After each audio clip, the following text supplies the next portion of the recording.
Greetings friends, welcome to our channel Code Chef. Today we are going to solve the problem Fire and Ice. The problem code is FICE. This is a medium level problem with no prerequisites. So let's move to the problem statement. I hope that you have read the problem statement. And now I'll summarize the problem statement for you. There are two territories. One, the land of fire, and the another one is the land of ice. The king has to select in total n soldiers. He can select these soldiers in bunches. But there are a few conditions.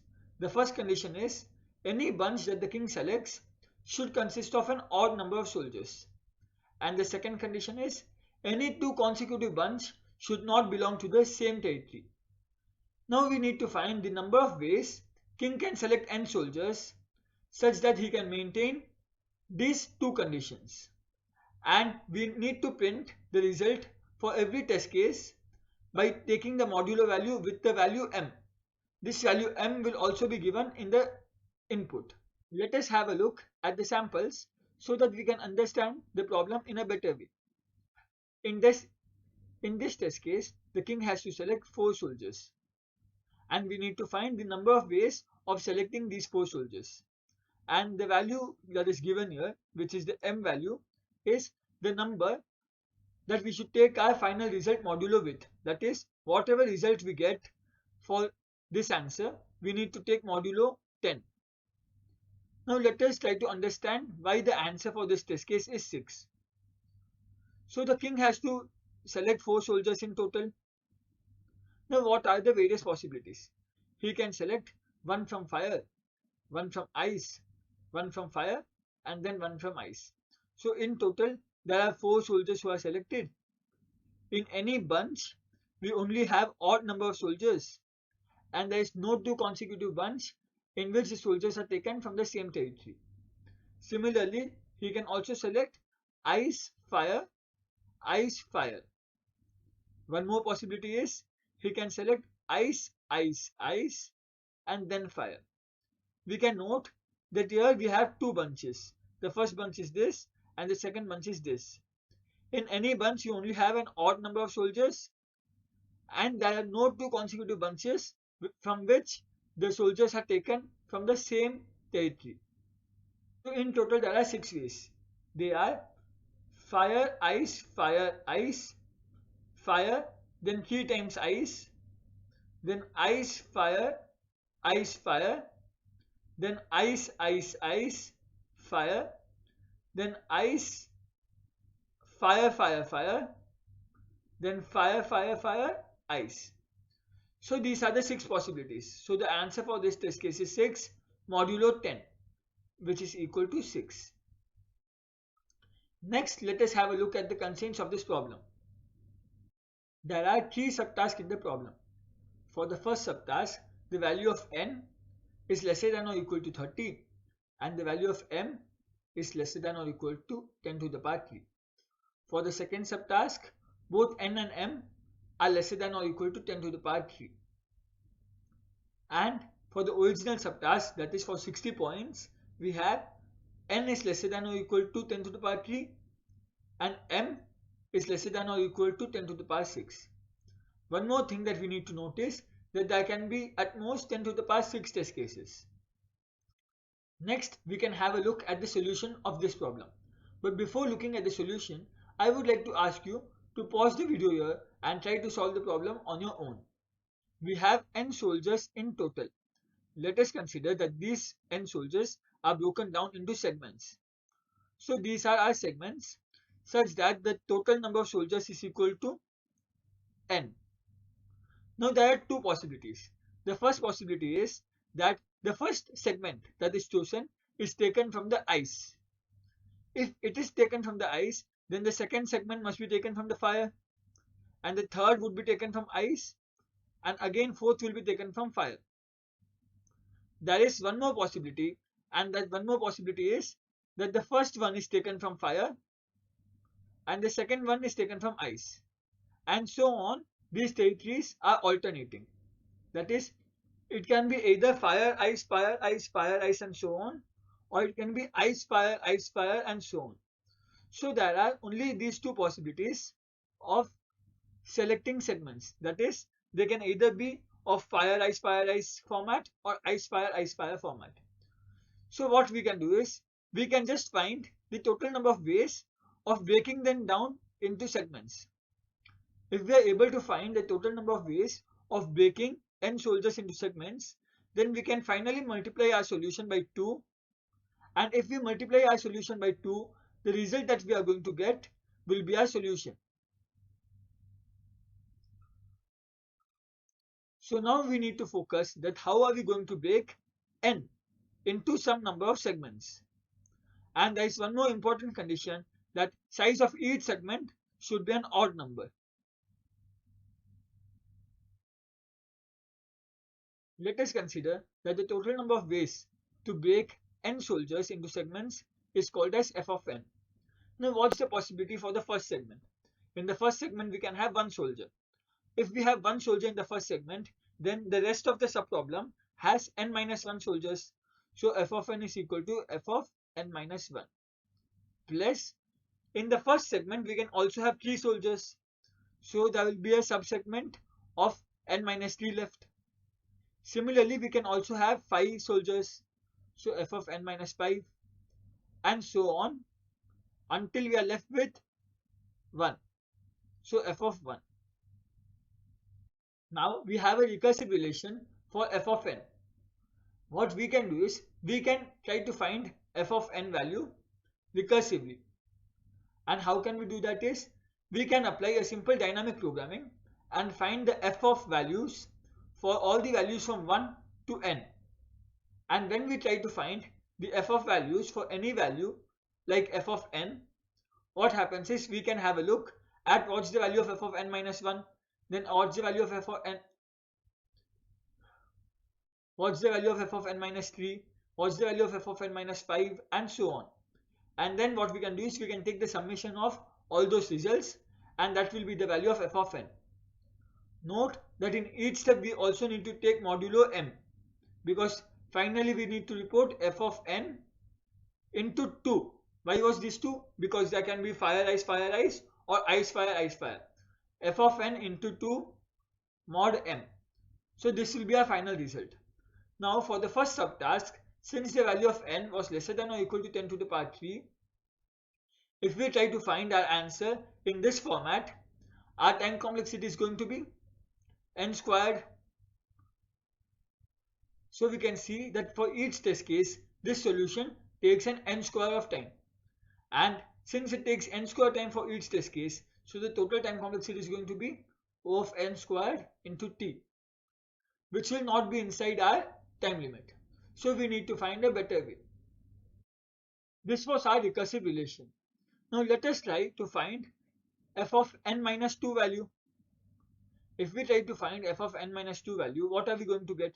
We are going to get f of n minus 3 plus f of n minus 5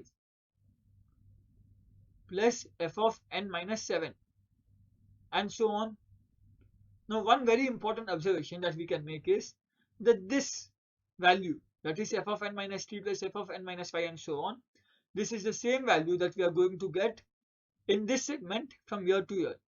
F of n minus 3 plus f of n minus 5 plus f of n minus 7, and so on. In other words, what we can say is that f of n value is actually equal to f of n minus 1 plus the value of this part. And what's the value of this part? The value of this part is same as f of n minus 2. So plus f of n minus 2. And let us see what are the base cases. What will be the value of f of 1? If there is only one soldier, then it must be broken down into one segment. So f of 1 is going to be equal to 1. And what's the value of f of 2? If there are 2 soldiers, even then the only possibility of breaking them down is 1 and 1. So this will also be 1. So these are our 2 base cases. And this is the recursive relation that we have. Note that this recursive relation f of n equal to f of n minus 1 plus f of n minus 2 along with these base cases is also known as Fibonacci numbers. Indirectly, for any given n, what we need to do is we need to find the Fibonacci of n and then take the value modulo m, where m will also be given to us in the input. Using the relation that is described above, we can find any value of f of n in O of n time. And since there will be in total t test cases, so the total time complexity is going to be O of n times t, where n was up to 10 to the power 3 and t was up to 10 to the power 6. So this solution would take 10 to the power 9 order of time, which will also not be inside our time limit. So we need to find a better way. Now there are two different kinds of solution possible. The first solution is by using the concept of matrix exponentation, where using the concept of matrix exponentation, we can find the Fibonacci of n value in log of n time. And by using that concept, our total time complexity is going to be O of log n into t, which will be inside our time limit. But there is one another very simple solution.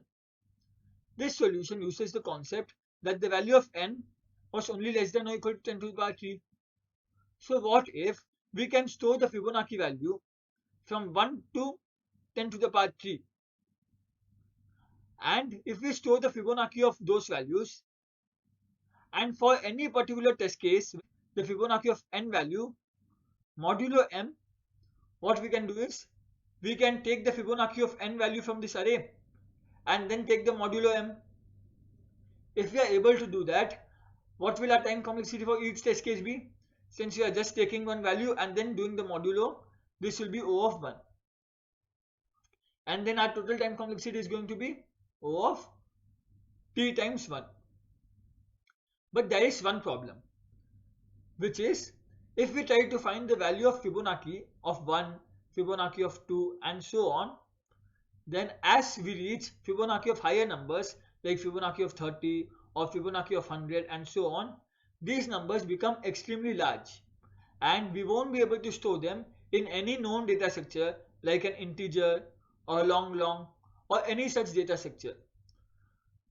Then how are we going to store the Fibonacci array? Because without storing the Fibonacci array, we cannot retrieve a f of n value in O1, right? So we need to store the Fibonacci value.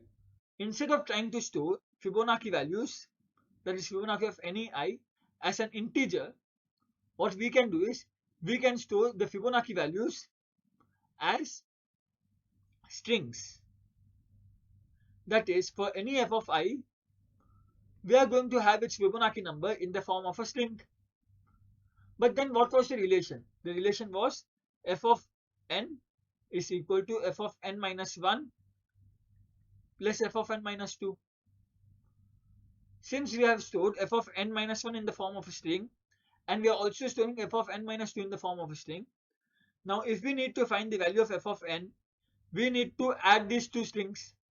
Now we cannot just concatenate these two strings. For example, if we need to find f of n value such that f of n minus 1 is equal to 13 and f of n minus 2 is equal to 8. Now we need to find the sum of 13 and 8. We know that the sum of 13 and 8 is 21. But since there will be longer strings, so we won't be able to find the sum easily. So what we can do? Now we need to find a way so that we can add two strings and store the result in another string. Here we can use the concept that we have been learning from our primary school. How can we add two different long numbers? We can maintain a variable which will be the carry number. And initially this carry number will be equal to 0. Now we must start from ones place. And then we need to find what's the value of the carry number plus the number over here and the number over here. In this case that will be equal to 11. We'll store 1 here and then the carry for this thing will become equal to 1.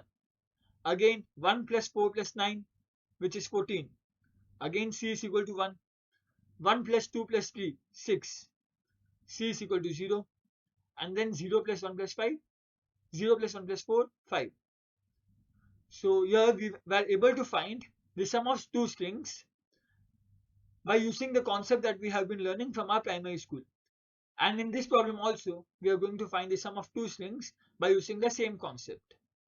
One note that if you are a Python user, then you need not consider the numbers as strings, because in Python you will be able to add two really large numbers.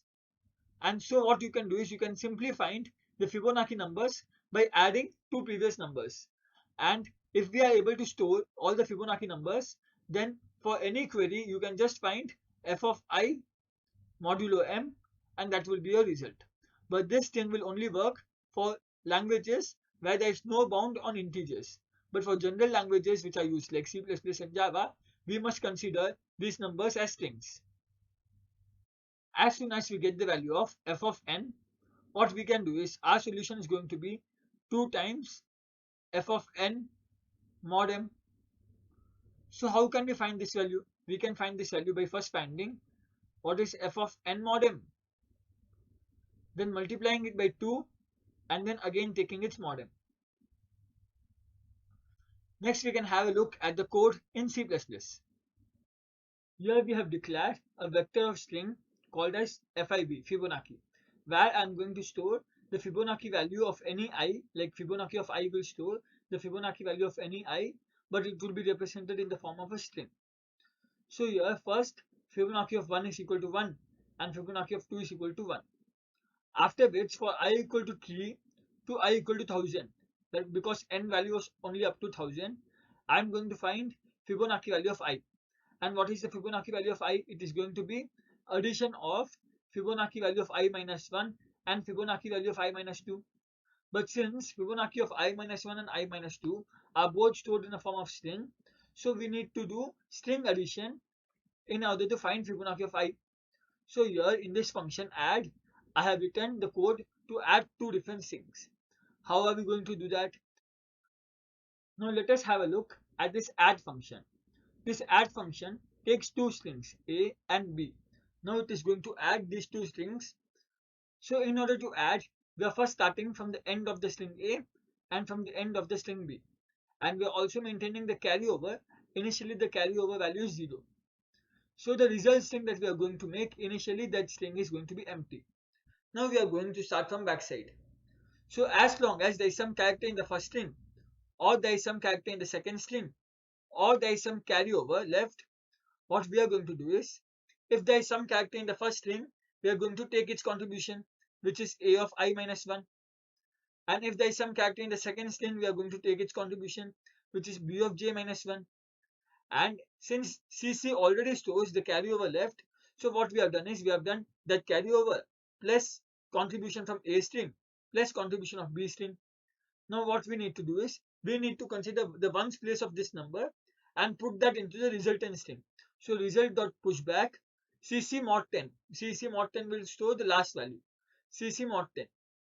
And now when we are going to give to the next number, what is the extra carryover? It is the 10th place. So CC by equal to 10.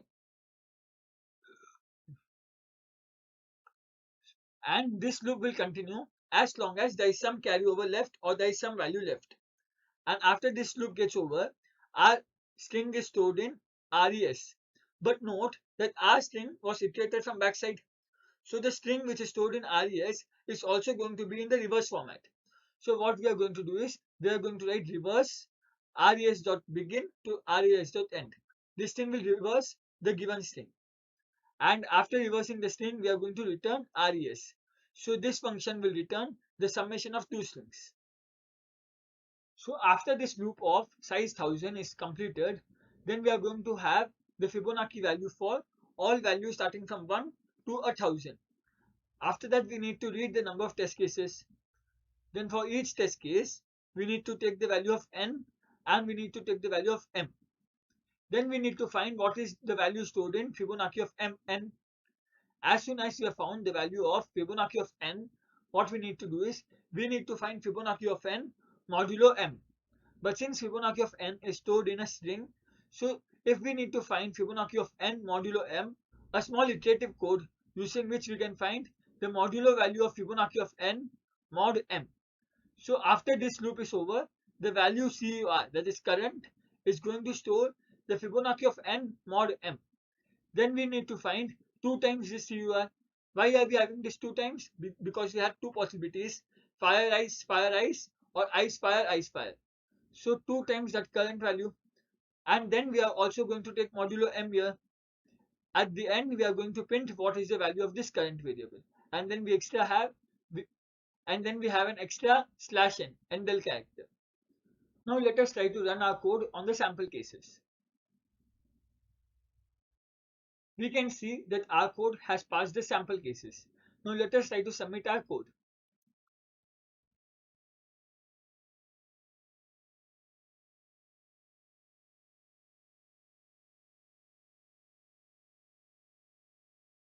Now we need to wait for the result. We can see that our code has got accepted. So with the logic explanation and the code explanation of this problem, our solution is now complete. Thank you.